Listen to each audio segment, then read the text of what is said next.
Good afternoon. I'm J. Lenora Bressler, and welcome to the November 17, 2018 edition of the Bible, Delight in the Details.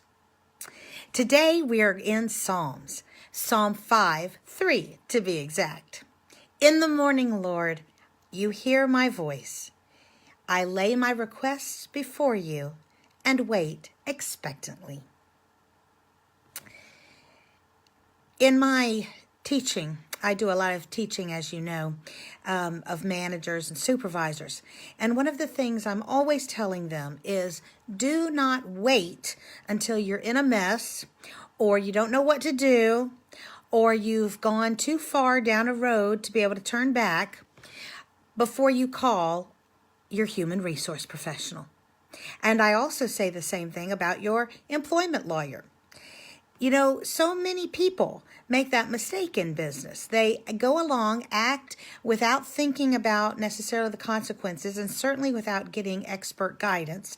Then when they're in a mess, after the die has been cast sometimes and there's really very few options left on the board, that's when they go get help. That's when they call in human resources. That's when they call in a lawyer.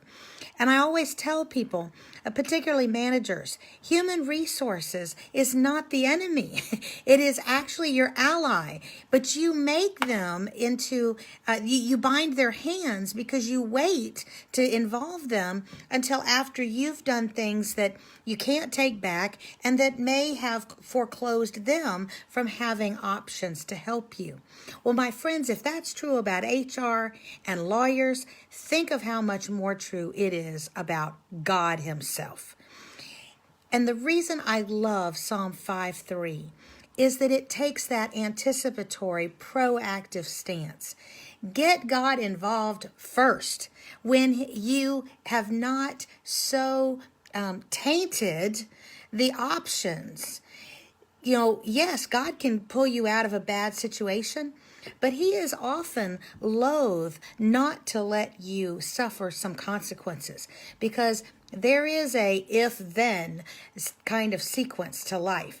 And you need to learn that in order to be a mature adult. And so sometimes, yes, you make a mistake. God forgives you if it's a sin, but He may make you go along with the consequences of that choice, that behavior.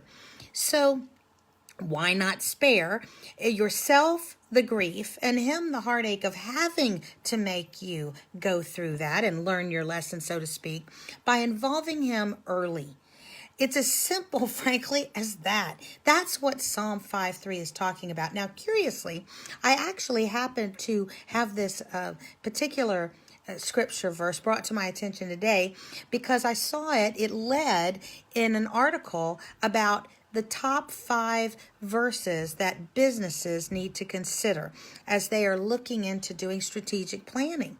And particularly here as we're ending one year and about to start the next, many of us who have businesses or who are heads of companies and what have you are thinking about strategic planning for the new year and our vision.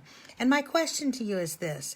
In your professional life, as well as your personal life, are you involving God early? Are you doing as the psalmist says to do at the beginning of the day, at the beginning of a project, at the beginning of a strategic plan? Are you looking to the Lord, laying your request before Him and waiting expectantly for His answer, for His assistance? My friends, I will tell you something. And you know, you may say this is anecdotal, but I think it's true. It's just true for everybody. The times in my life when I've been very blatant, very clear, very intentional about starting something, whether it was a brand new job, a brand new company, a brand new project, whatever it was, when I have absolutely committed it to God, got Him involved, asked Him for help from the beginning, it has gone much, much better. And so I am a firm believer in this. So let us do as the psalmist says. And in the morning of every day, and also at the morning of new projects, let us turn to the Lord and involve Him and wait expectantly for an answer. I'm J. Lenora Bressler. Visit me on the next edition of the Bible. Delight in the Details. Have a great day.